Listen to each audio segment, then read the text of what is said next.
क्या आप जानते हैं कि प्राचीन ऋषियों ने पृथ्वी और ब्रह्मांड का नक्शा कैसे बनाया था? इस अध्याय में वशिष्ठ जी बताते हैं कि पृथ्वी ब्रह्मांड रूपी पुरुष के हृदय कमल जैसी है। इसके 8 दल और 8 दिशाएं हैं। वे जम्बू द्वीप से लेकर शाक, कुश और क्रौंच द्वीपों का वर्णन करते हैं, जो खारे पानी, दूध और घी के समुद्रों से घिरे हैं। लेकिन सबसे आश्चर्यजनक बात कि इतनी विशाल यात्रा के बाद लीला को अपना छोटा सा महल फिर से दिखाई देता है। 25वां सर्ग। सरस्वती देवी और लीला द्वारा दृष्ट 7 समुद्र और 7 द्वीपों से परिवेष्ट ब्रह्मांड रूप आवरण से युक्त अपूर्व भुवन का वर्णन। श्री वशिष्ठ जी ने कहा, वत्स श्री रामचंद्र जी, आकाश मंडल से पर्वत ग्राम को जा रही उन दोनों ललनाओं ने अपूर्व भूमितल को देखा, जो कि सरस्वती के मन में था, यानी जिसको सरस्वती लीला को दिखलाना चाहती थी। उसी भूमितल का ब्रह्मांड रूपी पुरुष के हृदय कमल रूप से वर्णन करते हैं। वह महितल ब्रह्मांड रूपी पुरुष का विशाल हृदय कमल था।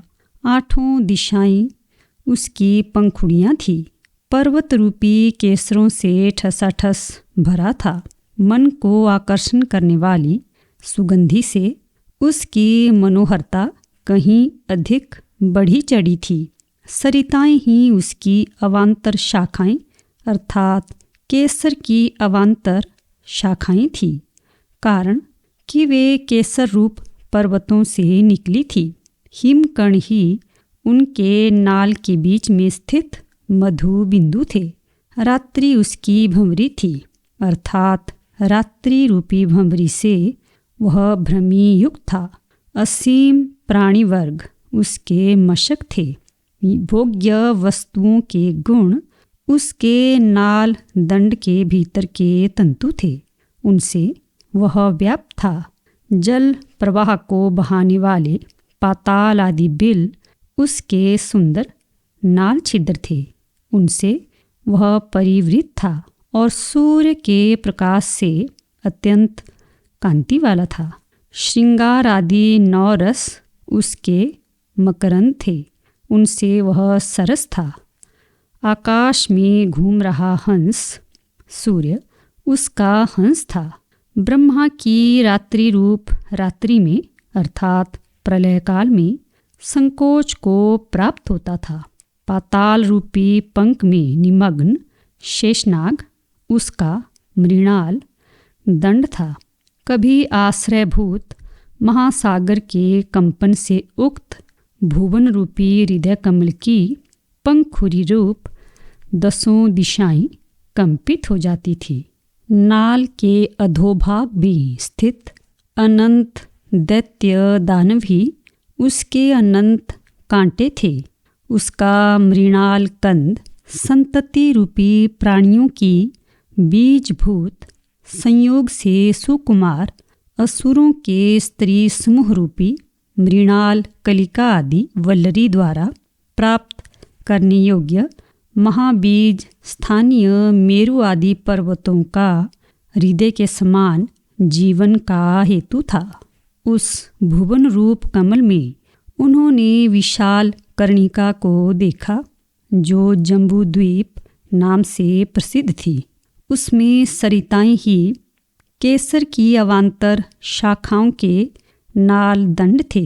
नगर और ग्राम ही उसमें केसर थे।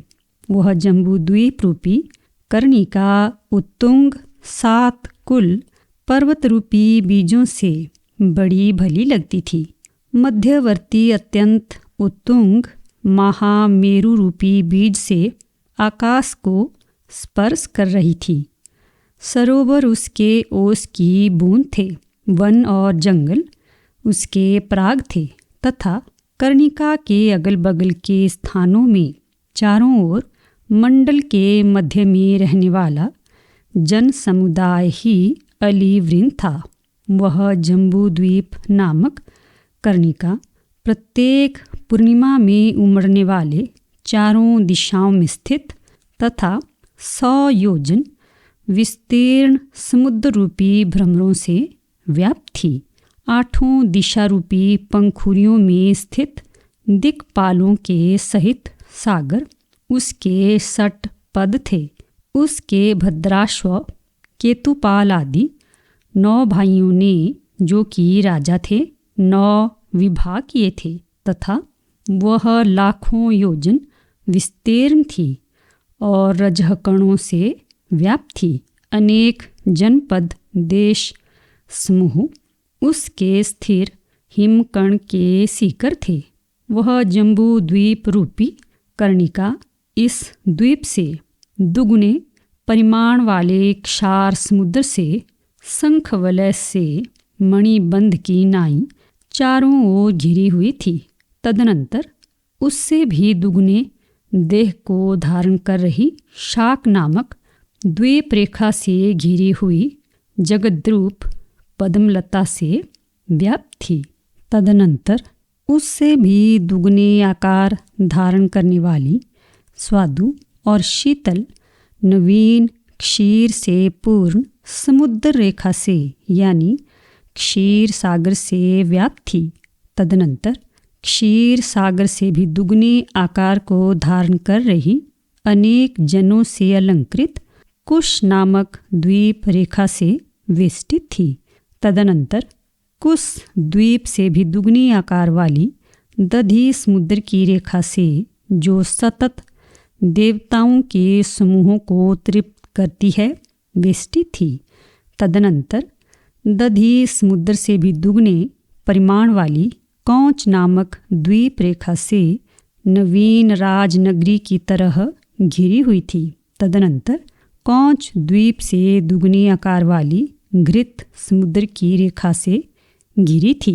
तदनंतर घृत समुद्र से दुगने एवं सुरा समुद्र से परिवृत होने के कारण पापपूर्ण साल्मली द्वीप रेखा से वेष्टित थी। तदनंतर जैसे शेषनाग की देह रूपी लता से भगवान श्री कृष्ण की मूर्ति वेष्टित रहती है, वैसे ही पुष्प के समान अति शुभ्र सुरा समुद्र की रेखा से वेष्टित थी। तदनंतर सुरा समुद्र से परिमाण में दुगनी गोभेदक नामक द्वीप रेखा से परिवेष्टित थी। तदनंतर उससे भी दुगनी इक्सु समुद्र की रेखा से, जो हिमवान के शिखर के समान शुद्ध थी, आवृत थी। तदनंतर इक्सु सागर से दुगने परिमाण वाले पुष्कर द्वीप की रेखा से घिरी हुई थी। तदनंतर इससे भी दुगने परिमाण वाले स्वादु जल के समुद्र से घिरी हुई थी।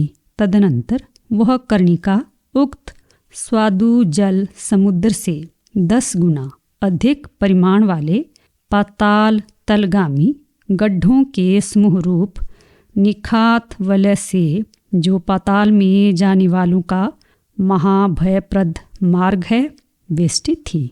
तदनंतर इससे भी 10 गुना अधिक परिमाण वाले चारों दिशाओं में आकाश पर्यंत गर्तों के समूह से भी अत्यंत भयंकर दूसरे अर्धभाग में उन्मलान यानी सूर्य के प्रकाश की न मिलने से ग्लानि को अप्राप्त तथा दूसरे यानी ऊपर के अर्धभाग में सूर्य के प्रकाश के संयोग से अंधकार के न रहने के कारण म्लान प्राय अंधकार रूपिणी नील कमलों की पंक्ति से खचित था। विविध प्रकार के माणिक्यों के शिखर रूपी रक्त कमल और श्वेत कमलों से युक्त लोकालोक पर्वत रूपी अति उत्तुंग विशाल और सौरभ्यादि गुणों से श्रेष्ठ माला से परिवेष्टित थी। अतएव तीनों जगतों की लक्ष्मी की लटकी रचना की नाई सुशोभित हो रही थी। तदनंतर इससे भी 10 गुना अधिक परिमाण वाले अज्ञात जीव संचार नाम वाले अरण्य से वह आवृत थी। अनंतर अज्ञात भूत संचार नामक जंगल से भी 10 गुना अधिक परिमाण वाले अपरिमित जल से आकाश के समान चारों दिशाओं में वह व्याप्त थी। तदनंतर अपरिमित जल से भी 10 गुना अधिक परिमाण वाले मेरु आदि पर्वतों को भी द्रवीभूत करने में अर्थात प्रलय करने में समर्थ भीषण ज्वालाओं से वेष्टित थी। तदनंतर ज्वालाओं से भी अधिक 10 गुने परिमाण वाले मेरु आदि पर्वतों के समूह को तिनके और धूलि कण के सदृश ले जा रहे, यानी अति सामर्थ्यवान बड़े बड़े पर्वतों में विस्फोट पैदा करने वाले, अन्य भूतों के वेग को हरने वाले मूर्त पदार्थों से प्रतिघात न होने के कारण शब्द रहित एवं बह रहे प्रलय काल के वायु से चारों ओर परिवृत था। तदनंतर पूर्वोक्त सबसे भी 10 गुना बड़े केवल एक शून्य रूपी आकाश से चारों ओर घिरा था। तदनंतर 100 करोड़ योजन परिमाण वाली खूब घनी दोहरी स्वर्णमयी ब्रह्मांड की दीवारों से व्याप्त था। इस प्रकार सागर, महापर्वत, लोकपाल, स्वर्ग, आकाश और भूतल से परिवेष्टित जगत का मध्य देखकर लीला ने तुरंत पृथ्वी में अपने मंदिर का आधारभूत गिरिग्राम का अवकाश देखा।